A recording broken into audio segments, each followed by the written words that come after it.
Vamos dar início ao nosso tempo aqui de estudo. Nós já oramos, né, pedindo a graça de Deus sobre nós. Nós estamos, então, dando uma olhadinha sobre esse tema, né, as nove marcas de uma igreja saudável. Nós começamos, então, na semana passada, a dar uma olhadinha, então, sobre a questão da pregação expositiva, né, como uma das marcas de uma igreja saudável. A ideia aqui, irmãos, não é a gente... como é que eu posso dizer, né? Reduzir uma igreja a essas 9 marcas, né? E nem dizer que uma igreja que talvez não tenha uma dessas marcas não é uma igreja cristã, mas é de fato nós refletirmos a respeito daquilo que o Mark Dever propõe nesse livro, né? Chamado 9 marcas de uma igreja saudável, para que a gente possa então verificar nossa própria realidade, aquilo que nós vivenciamos, não só como igreja, né? Mas até o fato de que isso influencia, inclusive, na nossa vida em particular, a maneira como nós conduzimos a nossa vida, né? E até que a gente, para que a gente tenha discernimento, até para que quando alguém perguntar, né, sobre uma igreja ou pedir uma indicação de alguma igreja, né? Olha, eu queria frequentar uma igreja, qual igreja que você pode me indicar, qual igreja que você pode me recomendar, para que eu possa, então, frequentar. E, às vezes, a gente não sabe, né, exatamente o que a gente tem que falar com essas pessoas, né, o que a gente tem que instruí-las. Então, esse livro também nos ajuda a nós percebermos essas questões. Tá? Então, nós falamos na semana passada... Travou aqui, Tiagão. Isso. Nós começamos, então, na semana passada, falando, então, sobre a questão da pregação expositiva. Nós vamos falar um pouquinho hoje sobre a teologia bíblica. As outras marcas, então, dessa igreja saudável é o evangelho, o entendimento bíblico da conversão, o entendimento bíblico da evangelização, o entendimento bíblico da membresia da igreja. Outra marca também é disciplina bíblica, né, na igreja, o interesse pelo discipulado e crescimento e também a liderança bíblica na igreja. Tá? Então, hoje nós vamos rapidamente dar uma olhadinha, né, nessa segunda marca, que é a marca, então, da teologia bíblica. Quando a gente pensa, então, em Deus... E, às vezes, a gente pode fazer essa pergunta de modo geral, né? Não só para nós como crentes, mas também para aquelas pessoas que ainda não conhecem a Deus de maneira particular, né? De maneira pessoal. O que Deus é, na sua opinião? É uma pergunta, tá, gente? O que Deus é, na sua opinião? Se algum colega do seu trabalho te perguntasse sobre Deus, falasse assim, olha, me fale sobre Deus, o que você responderia para ele? Deus Pai, que mais? Criador de todas as coisas, que mais? Vocês estão com frio ou estão com fome? Ou os dois? Que mais? Nossa, foi bem teológica ali, viu? Parabéns, dona. Primeira pessoa da Santíssima Trindade, né? Que mais? Jesus é Deus. O que mais? Mas fala dos atributos. Como você descreveria Deus como pessoa? Ele é amor. O que mais? Misericordioso. Vocês estão fugindo de alguns atributos que a gente não gosta muito, não é? Ele é justo, né? O que mais? O que você acha que as pessoas pensam sobre Deus? O que o mundo pensa sobre Deus? Deus é amor, né? Mas naquele conceito de que Deus aceita tudo, né? E uma vez que Ele é amor, então o amor cobre tudo, né? O amor não vê defeitos, o amor não cobra, o amor não requer nenhum tipo de exclusividade. O amor, ele é livre, né? Então, se Deus nos ama, Ele não se importa se nós tivermos outros deuses, não é? É assim o seu amor pelo seu marido ou pela sua esposa? Você ama tanto o seu marido, você ama tanto a sua esposa, que você não se importa se ele tiver outro ou outra, né? É isso que é o amor? Não, né? Mas esse é o conceito que o mundo tem sobre o amor de Deus. O que mais? Mas o que o mundo pensa? O mundo pensa na pessoa que não conhece a Deus. O que ela pensa sobre Deus? Deus não julga, né? Então você pode fazer o que você quiser, que no final das contas Deus vai passar a mão na sua cabeça e dizer: ô Amandinha, você é tão boazinha, vai minha filha, vai embora, não tem problema nenhum. Então Deus não vai julgar ninguém. Né? Deus não se importa com esse tipo de coisa. Né?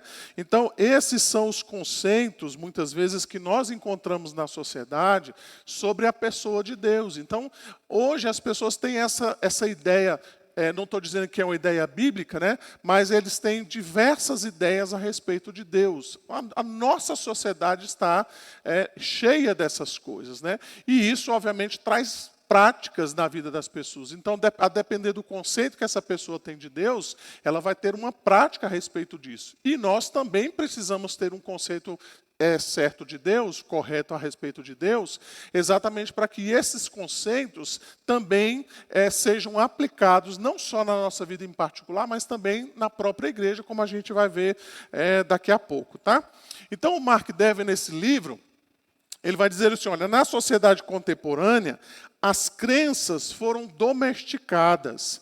Não brigamos mais por causa delas. Não argumentamos mais a seu respeito. Nem mesmo nos preocupamos com elas. Parece-nos, afinal de contas, que essas muitas crenças são apenas modas passageiras ou expressões momentâneas de interesse e desejos pessoais. O que Mark Dever está dizendo que é o mal da nossa cultura. A nossa cultura diz assim, não tem problema, você pode ter a crença que você quiser.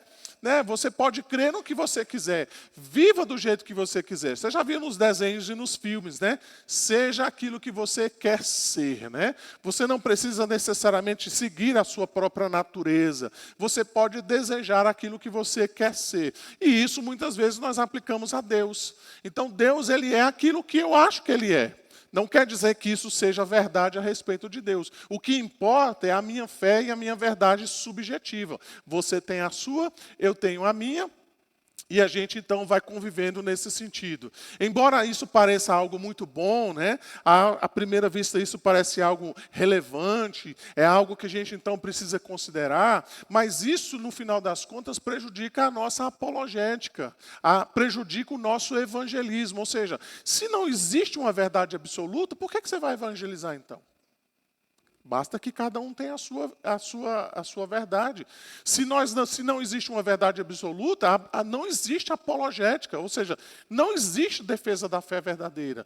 Toda fé, ela é verdadeira, desde que seja a sua fé pessoal e desde que você esteja bem intencionado. A pergunta é, isso é o Evangelho? Não é o Evangelho. Então é isso que Mark Dever está falando. Né? Então esses conceitos precisam ser estudados por nós também a respeito de Deus, exatamente porque muitas vezes as pessoas têm uma ideia equivocada de quem Deus é. Então ele vai dizer nesse livro que a linha histórica da Bíblia resume Deus em 5 palavras. Ele é Criador, Santo, Fiel, Amoroso e Soberano. Tá? Existem outros atributos? Existem. Mas a gente vai querer tratar desses 3 primeiros, apenas desses 5 aí para a gente falar nessa manhã. Tá? Então vamos primeiramente falar sobre o Deus Criador. Então Gênesis 1:1 diz, no princípio criou Deus os céus e a terra. É assim que começa a Escritura. Deus criou todas as coisas. Então veja, a Bíblia antes mesmo de falar de outros atributos a respeito de Deus, do amor, da misericórdia, de todas as coisas então que Deus de fato é, né, a respeito dos seus atributos, o primeiro atributo então que aparece de Deus para nós é, Deus é criador de todas as coisas. Então, esse é o ponto inicial de Gênesis 1. Lembra que eu já falei sobre isso aqui, né? Se nós tirarmos Gênesis 1, 2 e 3 da Escritura, rasga da sua Bíblia e começa a ler a partir de Gênesis capítulo 4. Você vai ver que é uma história que não tem sentido nenhum, se você tirar Gênesis 1, 2 e 3. Né? Então, se você tirar Gênesis 1 e 2, você vai ver que quem foi que criou todas as coisas? E assim, então, que a Escritura fala para nós. Nós vamos encontrar outros textos que eu quero rapidamente ler aqui para vocês. Por exemplo, Êxodo 20, 11, nós falamos sobre isso. Pois em 6 dias fez o Senhor os céus e a terra, o mar e tudo o que neles existe, mas no 7º dia descansou. Você vai ver Romanos 1, 20. Diz assim: pois desde a criação do mundo, os atributos invisíveis de Deus, seu eterno poder e a sua natureza divina, têm sido vistos claramente, sendo compreendidos por meio das coisas criadas, de forma que tais homens são indesculpáveis. Você vai encontrar, por exemplo, Colossenses 1,16, se você quiser anotar. Pois nele foram criadas todas as coisas nos céus e na terra, as visíveis e invisíveis, sejam tronos, sejam soberanias, poderes ou autoridades, todas as coisas foram criadas por eles. O Salmo 19, verso 1, que é o salmo que a gente conhece, né? Os céus declaram a glória de Deus, o firmamento proclama a obra das suas mãos. Então, o ser humano, quando acorda, ele se depara com a criação de Deus. Por isso que eu já falei aqui que o ateísmo, na prática, ele é impossível. Porque você abre os olhos e você já dá de cara com Deus falando com você. De cara, né? É você abrir a janela, você já vai se deparar com ele. Você mora na casa de Deus. Então, onde você olha, você vai ver o retrato dele. Você já foi numa casa assim, onde tem tudo ali, lembra o dono da casa? É assim que nós moramos. Nós moramos numa casa onde tem retrato de Deus, foto de Deus em todas as paredes, tá? Nenhuma delas não tem a sua foto, tá? Você vai encontrar também o Salmo 33, dizendo: mediante a palavra do Senhor foram feitos os céus e os corpos celestes pelo sopro da sua boca, tá? Neemias capítulo 9, o verso 6, eu vou pedir os irmãos para lerem, diz também sobre isso. Vamos ler lá? Só tu...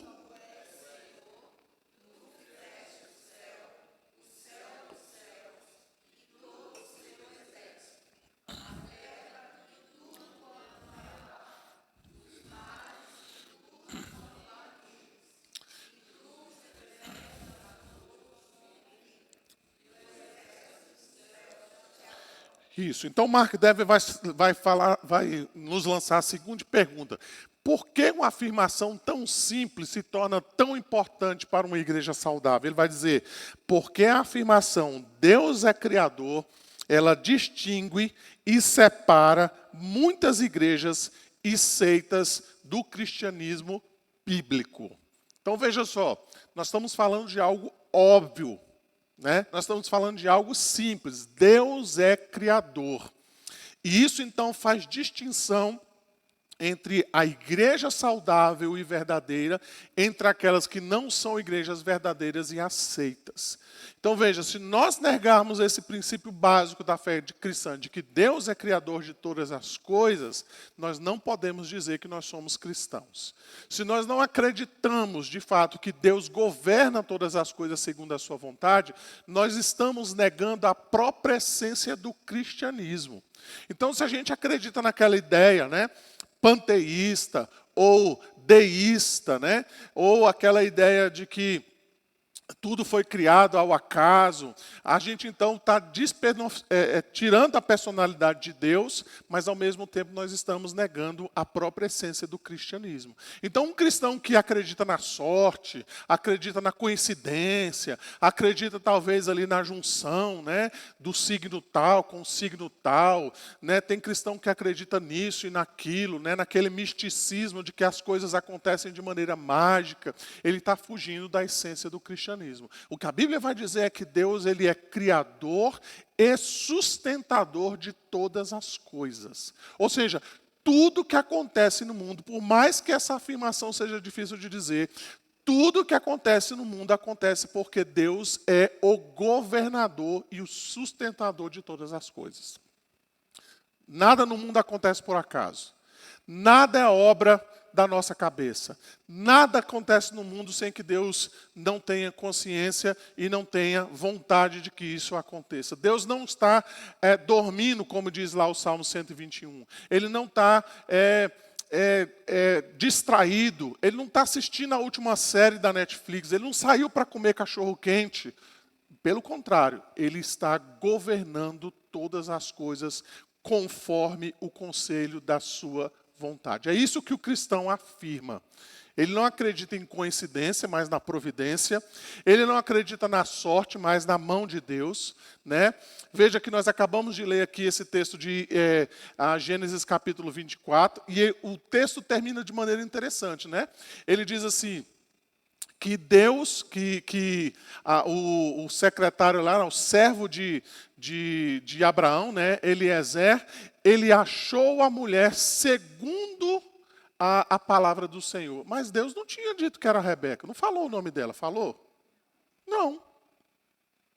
Ele disse assim, vai lá, em tal lugar, em tal terra, tem uma menina lá chamada Rebeca. Vai lá e procura ela, que ela é a mulher para Isaac. Foi isso que foi dito? Não. Mas no final das contas, tudo foi acontecendo. No final ele disse, eu fiz conforme a palavra do Senhor. Entende? Ou seja, Deus está encaminhando todas as coisas e no final das contas o cristão reconhece. Deus é quem me colocou nessa situação. Deus é quem me guiou nessa circunstância. Então veja a importância de nós falarmos a respeito de um Deus criador. Então, quando a gente pensa no mundo em que nós vivemos, é exatamente o contrário, é o oposto do que o mundo está querendo colocar para nós. Então, percebam, irmãos, o mundo não quer Deus na cultura, o mundo não quer Deus na família, o mundo não quer Deus na sua repartição pública, o mundo não quer ouvir se falar sobre Deus. Eles querem que Deus seja colocado para o lado de fora. Eles querem que Deus seja extirpado, então, da consciência das pessoas. Eles querem mudar e distorcer todas as verdades de Deus. E nós não podemos ser inocentes com relação a isso. Porque essa afirmação constantemente está sendo negada pelo mundo. Seja na ciência, seja nos filmes, seja nos desenhos, seja nos valores culturais. O tempo inteiro o mundo está dizendo, olha, por favor, nós não queremos você aqui. Nós não queremos você aqui, sai daqui, a gente quer viver a nossa vida, mas a gente não quer que você esteja aqui. É como se eu fosse lá na sua casa, né, e falasse assim, sai da casa, que eu quero viver do meu jeito. Você vai dizer, mas a casa é minha. Não, mas eu não quero você aqui. É mais ou menos isso que o mundo tenta viver no mundo de Deus, mas tenta colocar Deus do lado de fora. Então essa afirmação é importante para nós como igreja, e nós vamos perceber isso no final. Deus é o Criador de todas as coisas. A segunda coisa, então, que nós podemos mencionar, que a Escritura vai trazer para nós, né, é que Deus, então, Ele é santo. Primeiro, Ele é Criador. Segundo, Ele é santo. Foi isso que Isaías viu quando ele se deparou, então, com a glória de Deus. Vou pedir aos irmãos, então, para lerem Isaías 6, os versos 2 e 3. Vamos lá? Serafins.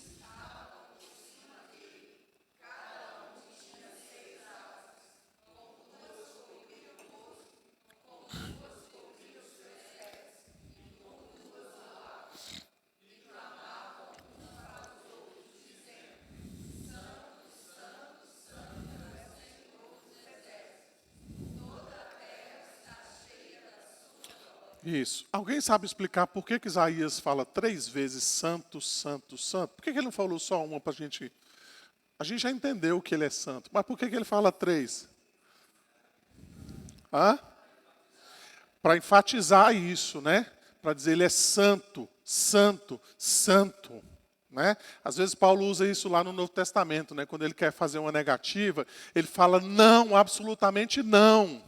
Né? É como a gente fala para os meninos, né? Não, você entendeu que não é não? O Isaías está dizendo, você entendeu que santo é santo 3 vezes? É a mesma coisa do amém, né? Então essa ênfase, ele quer deixar claro, ele quer deixar visível, ele quer deixar espantado aos nossos olhos de que Deus é santo, santo, santo, 3 vezes, tá? Vamos ler alguns textos importantes aqui para a gente compreender melhor. Vou pedir aqui a Claudinha. Claudinha, por favor, Êxodo 15, 11. Vou pedir ali, Dona Joemi, Levítico. Vou pedir para a senhora ler Levítico 11, o verso 44.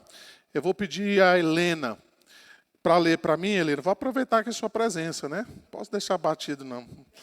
Levítico 19, Helena, o verso de número 2. E vou pedir o Sérgio. Também vai escapar não, viu, Sérgio? Apocalipse, capítulo 4, o verso de número 8. O Joemi é 11, 22. Levítico 11, 44. Êxodo 15, o verso de número 11. Pode ler, Claudinha, por favor. Ó Senhor, quem é como tu entre os deuses? Quem é como tu, glorificado em santidade, terrível em feitos gloriosos, que operas maravilhas? Então, alguém quer responder? Quem é santo como Deus? Só Deus é santo, né? Ninguém é sem perfeição. Somente Deus é perfeito. Somente Ele é santo. Ninguém todos nós somos impuros, né? Mas Deus, Ele é santo nesse sentido de que Ele é pleno em santidade, né? Então, Ele é santo, como nós lemos agora há pouco. Levítico 11:44, Helena. Dona Joemi, por favor.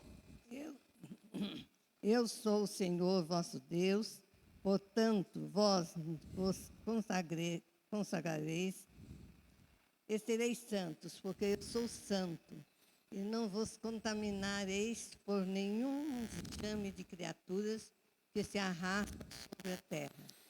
Isso, agora 19, Levítico 19, o verso 2. Fala a toda a comunidade dos israelitas: sereis santos, porque eu, o Senhor vosso Deus, sou santo. Isso. Agora, Apocalipse capítulo 4, verso de número 8. Lá nós vamos encontrar de novo, né, a expressão de Isaías capítulo 6.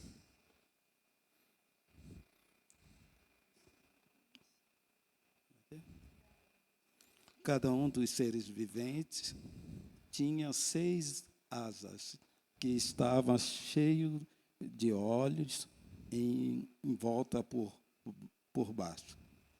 De dia e de noite, eles se disseram sem cessar: Santo, Santo, Santo é o Senhor Deus, o Todo-Poderoso, aquele que era, que é e que há de vir. Isso. Interessante aqui, né, que os anjos estão de dia e de noite, sem descanso, dizendo santo, santo, santo, né? Imagina, de dia e de noite, proclamando então a santidade de Deus. Então, diante disso, nós temos uma questão interessante, né? Se Deus é santo, como é que Deus então pode se relacionar conosco, os pecadores? Isso então nos leva ao próximo slide, que vai dizer exatamente sobre isso, né? Então veja, o relacionamento com Deus, ele requer expiação, ele requer pagamento pela culpa. Deus não tem como se relacionar conosco sem que o nosso pecado seja expiado, exatamente por causa da natureza. Nós não estamos aqui falando, irmãos, de uma relação, como é que eu posso dizer, né? Não é só a questão de relacionar-se por amor, não é isso que a Bíblia está dizendo. A gente está falando de duas essências que são completamente distintas. Você já tentou juntar 2 ímãs no mesmo polo? Né? Você tenta ali juntar o ímã e ele não gruda de jeito nenhum? Ou seja, porque você está lidando ali com 2 polos que são diferentes, por isso que não dá certo, né? É a mesma coisa, Deus não pode se relacionar conosco porque a natureza de Deus é santa. O ser de Deus é santo. O nosso ser é um ser pecaminoso, sujo, imundo.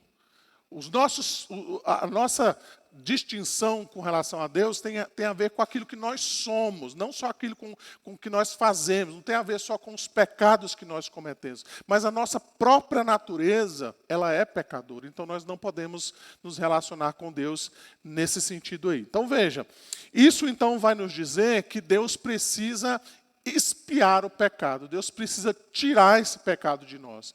Deus precisa, então, cobrir esse pecado para que Ele possa se relacionar conosco. Ele precisa nos tornar limpo. Ele já é limpo, né? Mas Ele precisa, então, nos purificar. E Ele faz isso, então, por meio da expiação.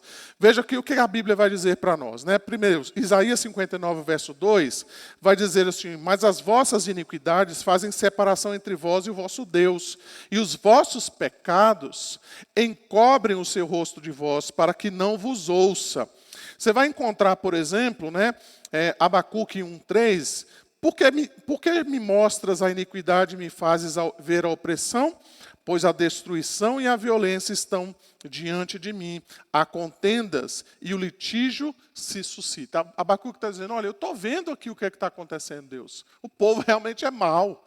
O povo é terrível, e o Senhor está me mostrando isso cada vez mais, né? O Novo Testamento vai nos mostrar que nós éramos, por natureza, inimigos de Deus.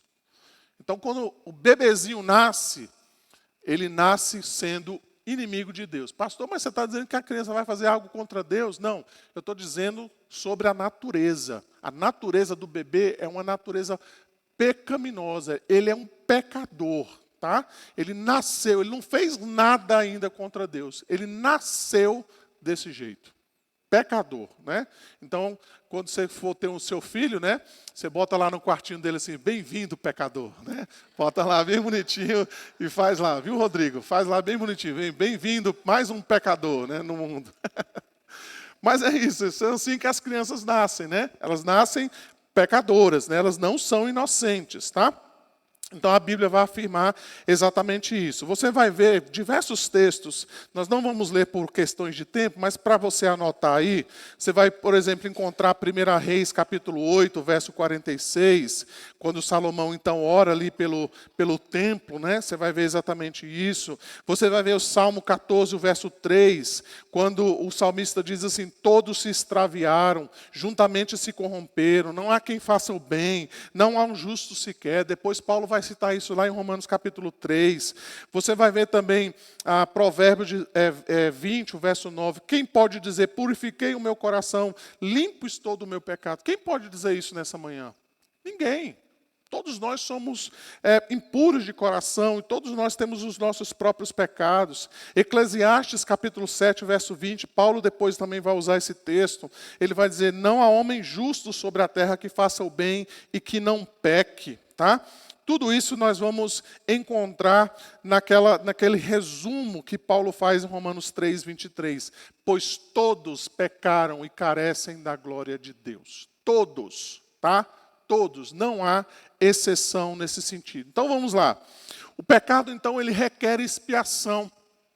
E isso, então, nos leva, especialmente ali no Antigo Testamento, a gente está falando das sombras, né, que acontecia ali no Antigo Testamento, que mostrava exatamente a seriedade do pecado e como o pecado, então, era necessário ser expiado. Então, se você ler, especialmente ali o livro de Levítico, que tem toda aquela formalidade, aquele tanto de ritual, e às vezes você coça a cabeça assim, pensando, meu Deus, para que tudo isso, né?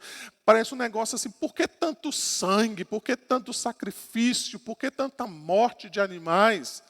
Exatamente porque o pecado é extremamente sério, tá? Deus leva isso muito a sério. Por isso, então, ele instituiu ali no Antigo Testamento esses sacrifícios, né? Exatamente para lembrar ao povo dos seus pecados e da necessidade, então, deles expiarem os seus pecados. Lembra no início do livro de Jó? Quando Jó fala assim, olha, eu preciso sacrificar pelos meus filhos, porque talvez eles tenham pecado, né? Então Jó sacrifica-se inclusive pelos seus filhos, porque talvez eles mostravam então esse pecado, tá? Então vamos caminhar um pouquinho, nós vamos então encontrar exatamente isso, né? De que todas as ofertas tinham de ser voluntárias, envolviam um custo do próprio ofertante e eram acompanhadas de confissão de pecados conforme a prescrição de Deus. Estes sacrifícios, tá? Está errado ali, né? Mas estes sacrifícios revelam que a purificação era necessária e que o pecado é tão sério que a morte era necessária para expiá-la. A salvação e o perdão têm um custo. Ixi, o pastor está falando heresia. A salvação não é pela graça, pastor? Eu aprendi a vida inteira que a salvação é pela graça. Ela é pela graça, certamente, mas ela não é de graça. Tá? Ela é pela graça, mas ela não é de graça. Se eu fosse de uma igreja neopentecostal, eu ia falar, repita comigo, a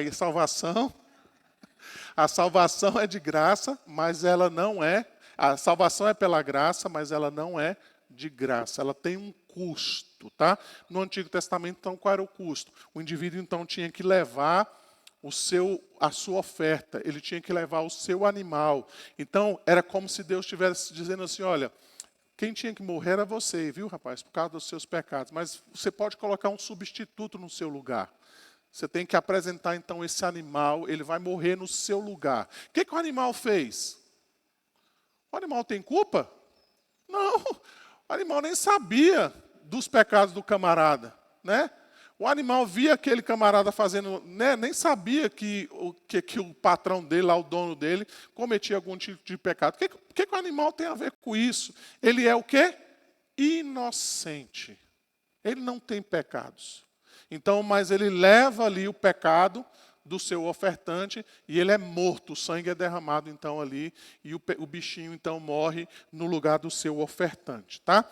Nós vamos encontrar isso diversas vezes no Antigo Testamento, mas especialmente então no dia da expiação, né?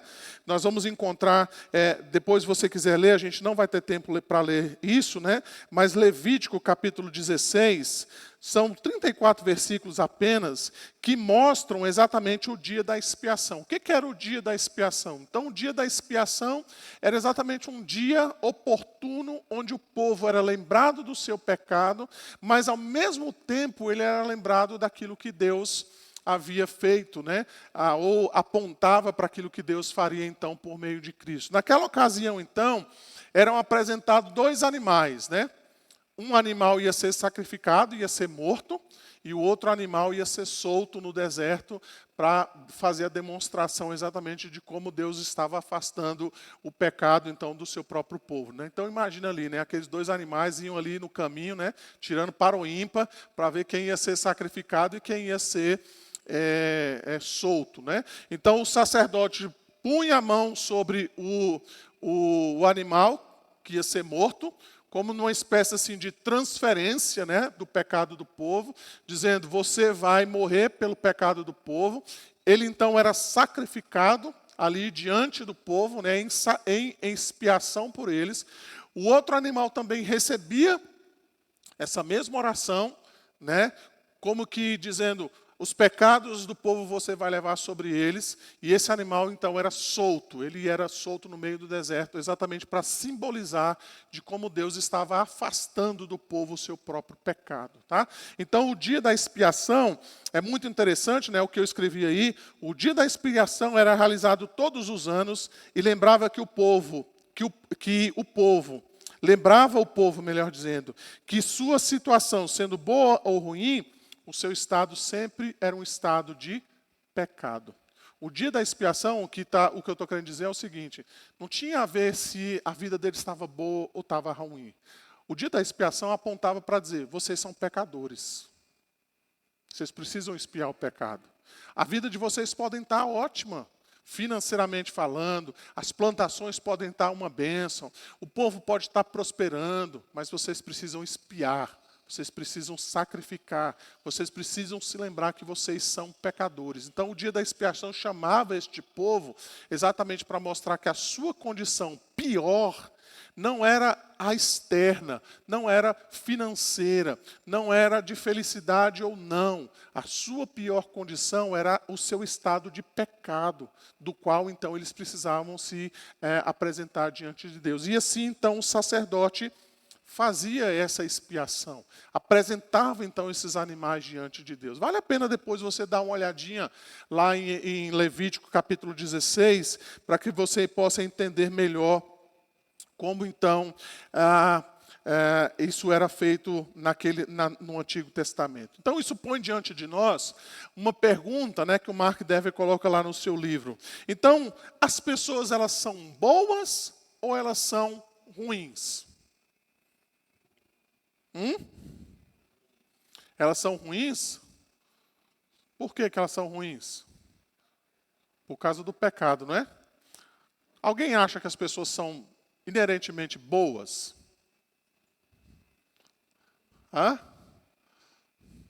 Alguém acha que é bom? Não, pastor, eu sou uma pessoa boa. Alguém quer arriscar aí? Alguém quer levantar a mão e dizer, não, pastor, meu coração, o senhor sabe, né? Meu coração é um coração bom, é um coração segundo a vontade de Deus. Eu não faço nada de errado, Deus. Eu sou uma pessoa boa. Não penso mal, né, Lorival? Tenho inveja. Nem flamenguista eu sou, pastor. Sou uma bênção. Ixi, não. Esse aí não é um coração convertido, não. Mas vamos lá.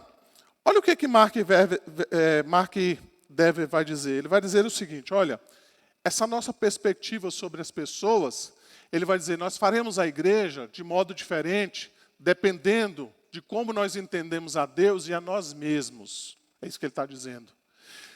Para sermos bíblicos, temos de saber que Deus é um Deus santo e que nós, por natureza, estamos mortos em nossos delitos e pecados. Permaneceremos com justiça debaixo da condenação divina. Então, o que Mark Dever está colocando aqui para nós? Ele está dizendo, olha, se a gente entende que as pessoas são boas, isso vai mudar a nossa maneira, então, de pregar o evangelho ou de nós dirigirmos a igreja. Se as pessoas são boas, não tem que se falar em arrependimento, gente. Não tem que se falar em conversão, não tem que se falar em sacrifício de Cristo. Basta que a gente use o evangelho para ajudar você a melhorar aquilo que você tem, né, Rodrigo? É a melhor versão, né? A gente falou sobre isso semana passada, né? Então, basta você buscar a sua melhor versão de si mesmo. Basta você, então, dizer, Deus, o que eu preciso fazer para ser melhor naquilo que eu já sou bom, né?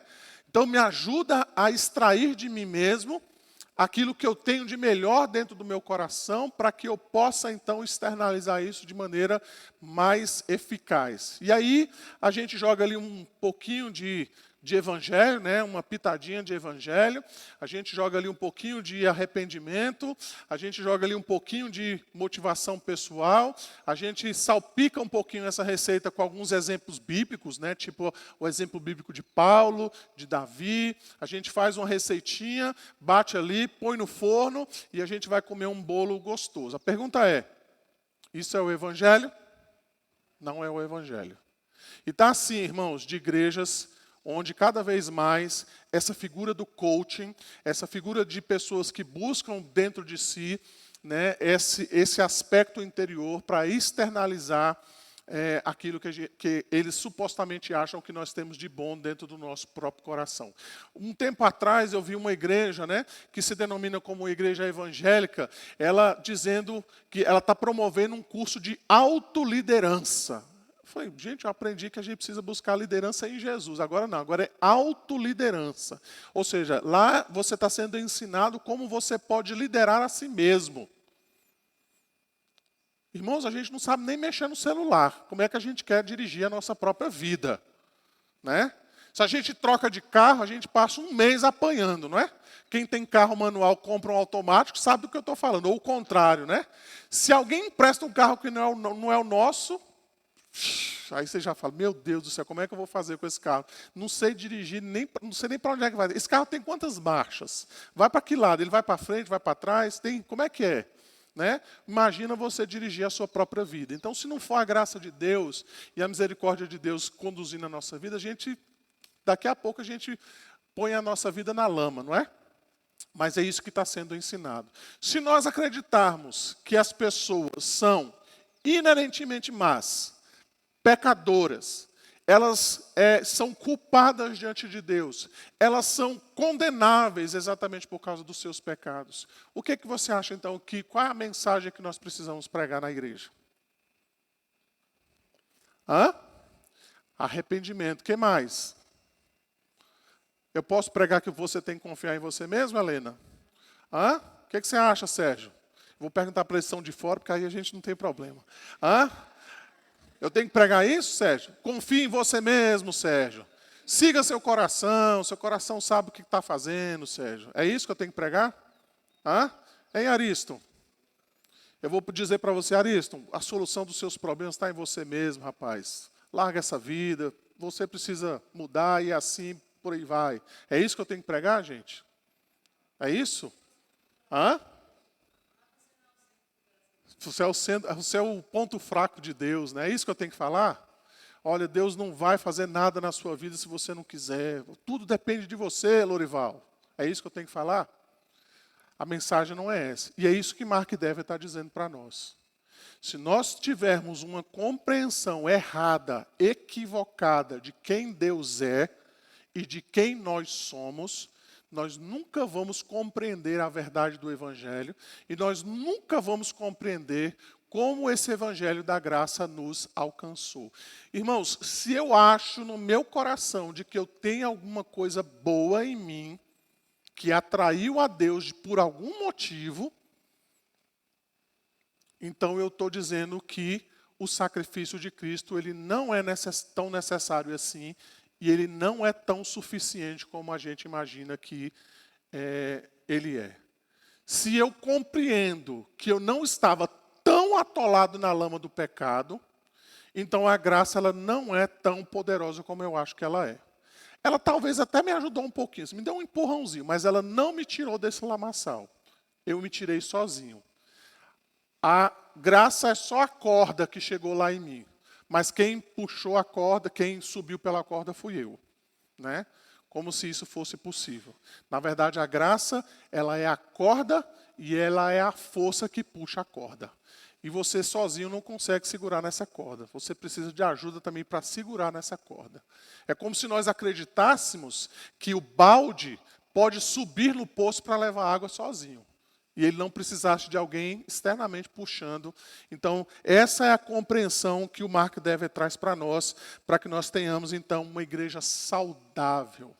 Para que nós compreendamos a necessidade das pessoas com relação ao Evangelho e nós preguemos o Evangelho. Tá? É isso, então, que ele diz para nós. Deixa eu correr aqui. Ele vai dizer também que Deus é fiel. Então, não vou gastar muito tempo nisso daqui, tá? Mas vejam que é importante que ele menciona aqui é exatamente isso, que Deus cumpre as promessas dele na nossa vida porque ele é fiel.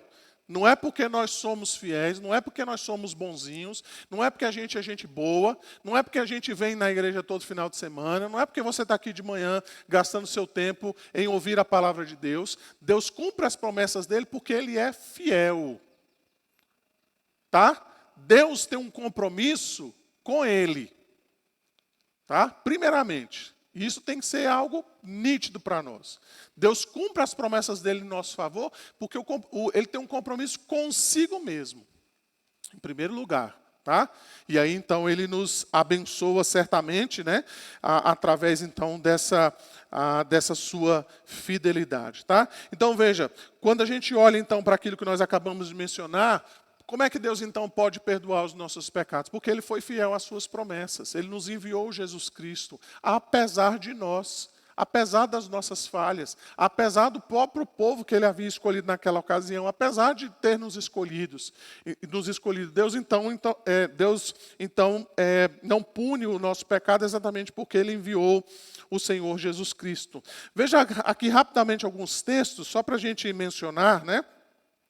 Por exemplo, Timóteo, 2 Timóteo 2, vai dizer assim, fiel é esta palavra, se já morremos com ele, também viveremos com ele. Se perseverarmos, também com ele reinaremos. Se o negarmos, ele por sua vez nos negará. Se somos infiéis, ele permanece fiel. Pois ele permanece fiel, pois de maneira nenhuma pode negar a si mesmo. Então, o que Paulo está dizendo a Timóteo? Olha, até quando a gente é infiel, Deus continua fiel às suas promessas. É por isso que quando a gente não ora o suficiente, Deus nos manda mesmo assim a bênção, né? E a gente fala, gente, eu nem orei tanto por isso, mas Deus fez a vontade dele e ele me abençoou nesse sentido, né? Deuteronômio 7, verso 9, vai dizer assim, saberás, pois, que o Senhor teu Deus é Deus, o Deus fiel, que guarda a aliança e a misericórdia até 1000 gerações dos que o amam e cumprem os seus mandamentos, tá? Deuteronômio, capítulo 32, verso 4, vai dizer assim, eis a rocha, suas obras são perfeitas, porque todos os seus caminhos são juízo. Deus é fidelidade e não há nele injustiça, é justo e reto. Tá? Então veja, Deus é fiel em todas as suas promessas. Aquilo então que ele nos prometeu, ele vai cumprir, não por causa da gente, tá? Mas ele vai cumprir por causa da sua fidelidade, por causa, então, desse atributo tão especial que Deus tem, tá? Além disso, então, Mark Dever vai dizer que Deus é amoroso. Então, nesse sentido, a gente pode ver vários versículos da Escritura falando a respeito disso, especialmente Isaías 53 vai falar que Cristo então assumiu sobre si as nossas enfermidades, as nossas iniquidades, né? Ele vai dizer então exatamente que a paz que está sobre nós, na verdade recai sobre nós porque Cristo assumiu sobre ele os nossos pecados. Você vai ver diversas vezes a Bíblia falando sobre isso, né? Que Deus é amoroso, e isso tem a ver exatamente com o fato de que o próprio Senhor Jesus Cristo, então, se tornou homem para demonstrar esse amor, para demonstrar a sua graça. E aqui, então, vale a pena nós nos lembrarmos de João 3,16, tá? Porque Deus amou o mundo de tal maneira que deu o seu Filho unigênito para que todo o que nele crê não pereça, mas tenha a vida eterna. Tá? Então, o amor de Deus é demonstrado em Cristo Jesus. Então, o amor de Deus por nós, irmãos, é muito mais que um sentimento. Não é quando você pensa assim, eu não sinto que Deus me ama. Não é isso é uma coisa subjetiva, né? Às vezes é uma coisa do nosso coração, é engano nosso, né? Às vezes é porque a gente dormiu mal, comeu uma pizza 10 horas da noite, e aí amanheceu meio triste, né? Ou porque seu time do coração perdeu, né? Ou foi rebaixado, aí você vê, Deus não me ama. Ou às vezes não deu certo alguma coisa lá no seu trabalho, ou porque você brigou com seu marido ou com a sua esposa, aí você acha que Deus não te ama. Mas o amor de Deus está aqui, João 3,16. Deus demonstrou o seu amor na cruz. Esse é o amor objetivo, tá? É o amor que você deve crer. O resto é balela, tá, gente? O resto é conversa fiada, o resto está influenciado pela cultura moderna, tá? Essa coisa de eu sinto que Deus me ama ou não me ama, isso é muita coisa da nossa cabeça, é subjetivo. O que é objetivo, o que interessa para nós é isso aqui. Deus demonstrou o seu amor dando o seu Filho em nosso lugar. Então, todas as vezes que você sentir, você perceber que o seu amor está meio fraquejado, leia João 3,16. Tá? Deus deu o seu Filho no seu lugar, tá? Para que todo aquele que nele crê não pereça. Além disso, então, para nós finalizarmos, nós podemos, então, mencionar que Deus é soberano. Diversos textos também podem ser mencionados. Por exemplo, Deuteronômio 10:17, você pode ler isso. Você vai ver, por exemplo, o Salmo 47, verso 9, fala sobre isso também. O Salmo 103, verso 19, diz: o Senhor estabeleceu o seu trono nos céus e como rei domina sobre tudo o que existe. O Salmo 135, o verso 5 vai dizer: com efeito, eu sei que o Senhor é grande e que o nosso Deus está acima de todos os deuses. Então veja, né, na nossa cultura moderna, essa ideia de Deus ser soberano, ela muitas vezes também ela está tentando ser extirpada, né? Ela está tentando ser tirada, inclusive por alguns pastores dito evangélicos, tá, gente? Isso não é só uma coisa lá do mundão, não. Até às vezes dentro da igreja existem doutrinas que têm tirado o foco da soberania de Deus, né? Dizendo que Deus não é soberano, que Deus não conhece o futuro, né? Que Deus ama tanto a gente que ele resolveu não saber o que vai acontecer lá na frente, né? Então Deus não é soberano dessa forma, né? Então alguns pastores, quando veem situações como guerras, pandemias, né, quando vem situações difíceis, crianças que morrem de fome, né, e aí é perguntado, e Deus, onde é que está nisso? Não, Deus não sabe disso, Deus não está envolvido nesse negócio, né, e colocam de lado a soberania de Deus. Quando a gente diz que Deus é soberano, irmãos, Deus sabe e governa tudo o que acontece no mundo. Soberania tem a ver com isso, tá? Nada passa despercebido aos olhos de Deus. A soberania de Deus é isso. Tudo que acontece no mundo passa por Ele, tá? Então, por mais que isso às vezes seja difícil de nós compreendermos. Mark Dev, então, vai dizer que Deus é soberano e completa seus propósitos. Ele cumpre suas promessas. Deus continuará a cuidar de nós, seus filhos, e que seu cuidado permanente se fundamenta não em nossa fidelidade, e sim na fidelidade dele. E é interessante, né, ele joga aqui então uma pergunta para nós, né? Nós estamos dispostos a confiar em Deus? Estamos prontos a reconhecer finalmente que não somos Deus? Ele está dizendo, você não tem controle da sua vida.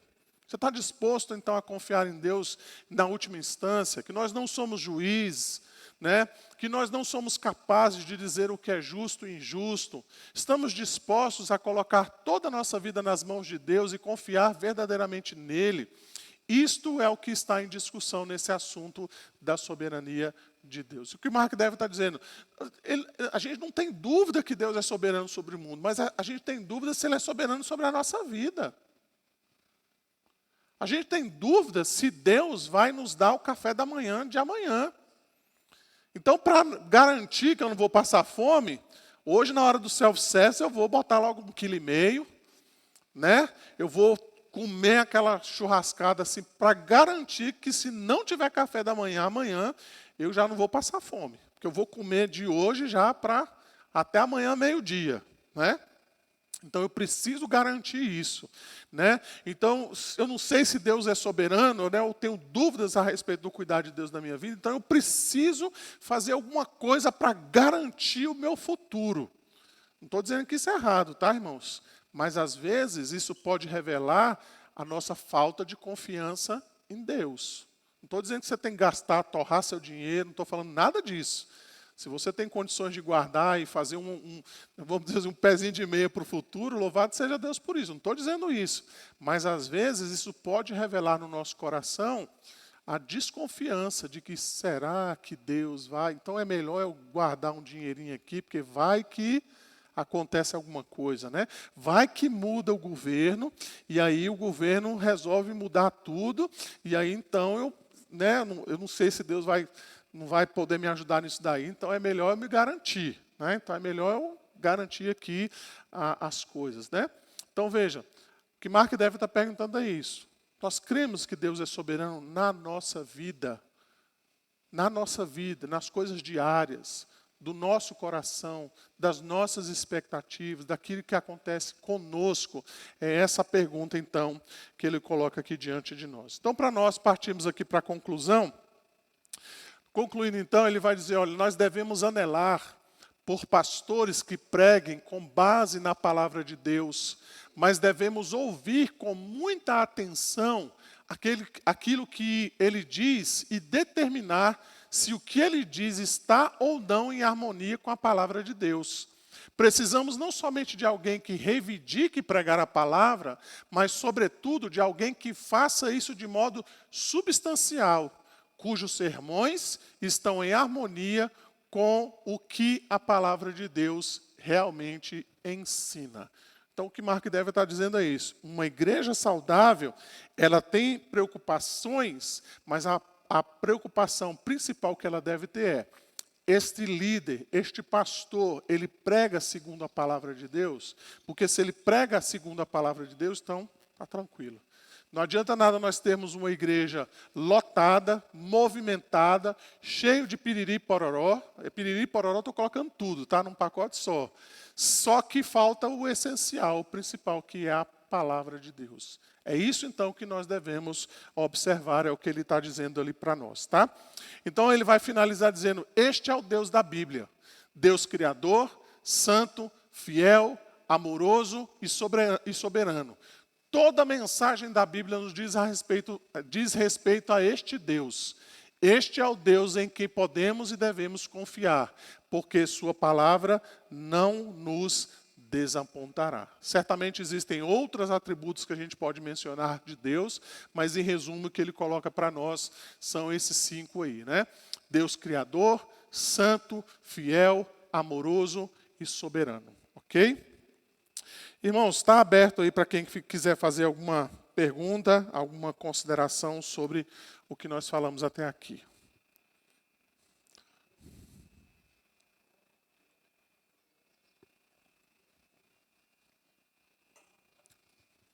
Um de cada vez.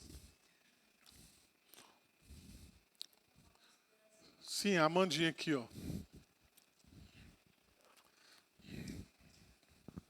É só sobre a parte final, sobre a soberania de Deus sobre as nossas vidas, né?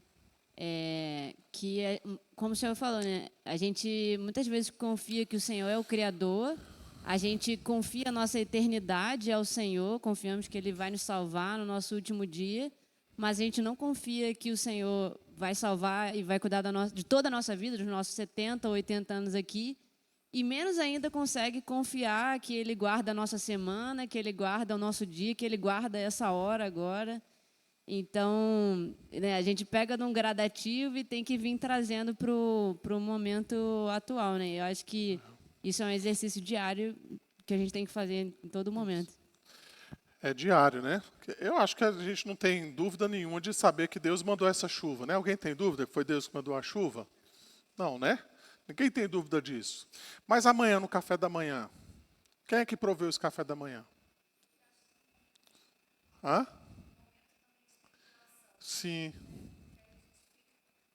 Tá lá. Então a gente não tem dificuldade em saber que Deus governa o mundo, mas e no café da manhã amanhã? Será que Deus vai mandar aquele pão mesmo? Será que eu vou ter dinheiro para comprar o leite, né? Será que eu vou ter dinheiro para comprar aquele pão de queijo, aquele cuscuz com ovo que eu gosto, aquele queijinho, né, que eu gosto de comer? Será que Deus vai prover para nós, né? É um exercício diário, irmãos. Todos nós passamos por isso, né? Eu não estou livre disso também, não, né? De pensar, meu Deus, será que abrir a geladeira e falar, gente, hoje é dia 20, então falta 10 dias, 12 dias, 15 dias para eu receber, a geladeira já tá nevando aí, né? Só tem gelo na geladeira. Será que Deus vai chegar no final do mês? Será que eu vou dar conta, né? Será que realmente Deus vai prover para mim o que eu necessito, né? Será que Deus vai cuidar do meu trajeto? Deus vai cuidar do meu trabalho? Será que Deus realmente está cuidando da minha vida quando acontece alguma coisa que não estava no meu controle, né? Quando de repente lá no trabalho acontece uma situação difícil, né? Onde é que Deus está nisso? Por que Deus permitiu isso? E aí nós começamos a questionar, né? Mas no domingo a gente está aqui cantando, Tu és soberano sobre a terra, sobre Tu és Senhor absoluto, né, gente? Tu és Senhor absoluto, tudo que existe e acontece, Tu sabes muito bem, muito bem. Tu és tremendo, né? Mas lá, Deus, lá, eu sei que o Senhor alimenta as corças, os tubarões do mar, eu sei que o Senhor faz tudo isso. O Senhor sabe cada peixe que tem lá, né? Eu não preciso assistir o National Geographic, eu sei que Deus sabe tudo, aqueles animais estranhos, né? Os leões lá na África, né? Deus está cuidando deles lá, mas de mim é melhor me garantir, né? É melhor eu correr atrás, porque, sei lá, né? De repente Deus fica ocupado demais com os leões lá da África, né? E se esquece de mim, então é melhor eu garantir, né? Então eu preciso aprender a descansar em Deus. Todos nós passamos por isso, irmãos, todos nós.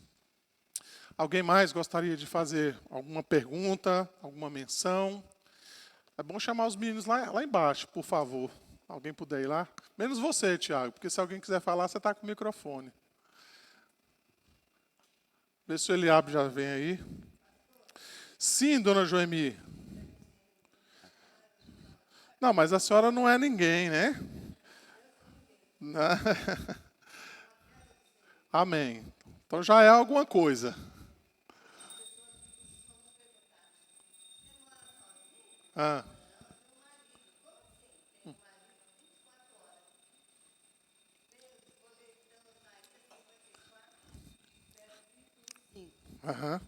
Porque o teu Criador é o teu marido, o Senhor dos Exércitos é o seu nome, e o Santo de Israel é o teu Redentor.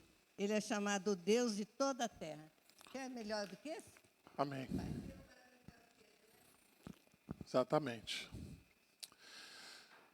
Irmãos, temos mais alguns minutinhos. Se alguém quiser fazer alguma pergunta. O pastor, em relação às pessoas serem boas ou mais, o senhor estava lembrando do próprio Augusto Nicodemos. Ele disse que quando começou o ministério dele, ele tinha uma certa dificuldade quando chegava na casa das pessoas para pregar, é que as pessoas têm a sensação que o senhor estava falando, né? Que são boas, natureza, nunca fez mal a ninguém, nunca roubou, nunca matou, né? E um dos relatos dele, ele falava que tudo que é casa tem uma Bíblia, né? Mesmo a Bíblia católica tem todos os livros que a gente tem na nossa Bíblia aqui, evangélica, né? Aí ele pegava a Bíblia, Êxodo 20, que são os 10 mandamentos que ele acabou de estudar, todos eles em detalhe, para mostrar que ninguém consegue, né? Porque uma vista assim mais superficial, como a gente, enfim, a gente viu bem detalhado, né? Mas quem sabe os 10 mandamentos para aquele resumo acha que cumpre ali tudo e a gente sabe que não cumpre. Então, se por um lado, né, às vezes pode confundir também, quando a gente fala que as pessoas são mais, e as pessoas não entendem desse jeito, porque o próprio, aquele Berkoff, naquele livro que o senhor indicou, ele fala, por exemplo, é meio complicado a gente olhar, por exemplo, João Batista e Jeremias e ver ali que, assim, como é que ele vai falar conversão, que é bastante interessante lá no livro, né? Como é que essa pessoa é má, mas são más em pensamentos, né? E todo mundo sabe, palavra torpe, tanta coisa. Então, assim, os mandamentos vieram para isso mesmo. Para quem tiver em dúvida em ver se é bom ou se é má, pegue os 10 mandamentos na sua extensão, né? E pelo significado que Jesus Cristo deu, não cumpre. Então, você sabe que, né, o salário do pecado é a morte e deveria morrer. Então, fica mais claro, mas as pessoas entendem que é isso, né? Tipo o bebezinho, que a gente tem uma restrição de assim, mas o bebezinho é mau, é mau. Você sabe que ele vai pegar um coleguinha dele, tomar um brinquedo dele. Pode ter 6 meses de idade, ele vai dar uma mordida. Né? O que a gente mais vê é isso, criança mordida em escola. Então, ali a natureza é pecaminosa, porque a gente sabe que é a luta constante ali, diária, entre a carne e o espírito. E a carne, pela queda, é pecaminosa mesmo, não tem esse. Então, a gente mesmo, como adulto, né, por isso que é importante a palavra, e você ter contato com a palavra todo dia, é que a partir do momento que você está se afastando do evangelho, você está sendo dominado pela carne. E vai pecar. E aquela lista dos mandamentos que você está infringindo começa a aumentar. Tanto em frequência. Então, os 10 mandamentos servem para isso, né? Já que a gente não está mais debaixo da lei, apesar de que a gente está debaixo da graça, mas os mandamentos ali é para colocar luz, para a gente ver os nossos defeitos, né? Que o exemplo que eles dão normalmente é o espelho, né? Que o espelho serve para nos refletir e a gente ver como a gente é, não limpa a gente, né? Você está vendo lá os defeitos todos e o mandamento serve para isso, mas muita gente realmente confunde. E eu acho que até a estratégia para a gente, quando vai pregar o evangelho, se a gente usar uma abordagem diferente, e a gente vê na própria Bíblia mesmo, que os próprios apóstolos, eles usavam eles pregavam o evangelho puro, né? Mas eles usavam abordagens interessantes, né? Por exemplo, Paulo lá em Atenas, quando viu aquele altar do Deus lá desconhecido, ele usou isso. Aí, já que ninguém perguntou, mais 2 minutinhos aqui, pastor.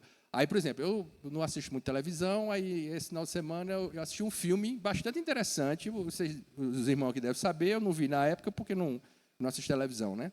De umas crianças na Colômbia, passaram 40 dias lá e sobreviveram.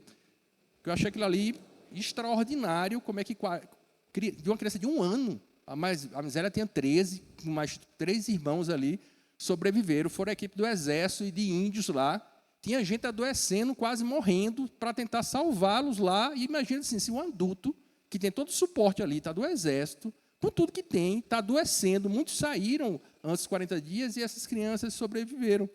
Aí lá tem uma passagem, é lógico, a gente não leva isso em consideração, o pessoal da Colômbia, parece que a maioria lá é católico, aí os índios têm a religião lá dele, tem a divindade dele, aí ele mostra no filme, enfim, aí é o paralelo que eu vou falar, é a questão lá do Paulo também, né? Que diz que teve uma divindade lá dele que diz, onde você vai encontrar as crianças, e ele estava vendo as crianças no sonho, tomaram alguma coisa lá, não sei o que era, e viu. Aí, assim, numa estratégia dessa, a gente já pensando em assistir um filme do mundo para ver a gente pregar o evangelho, se você fosse de uma tribo daquela, você vai dizer o seguinte, não vou dizer que não acredito, não. Vou dizer, sabe aquele Deus que você teve na visão, que você não tem nome para ele?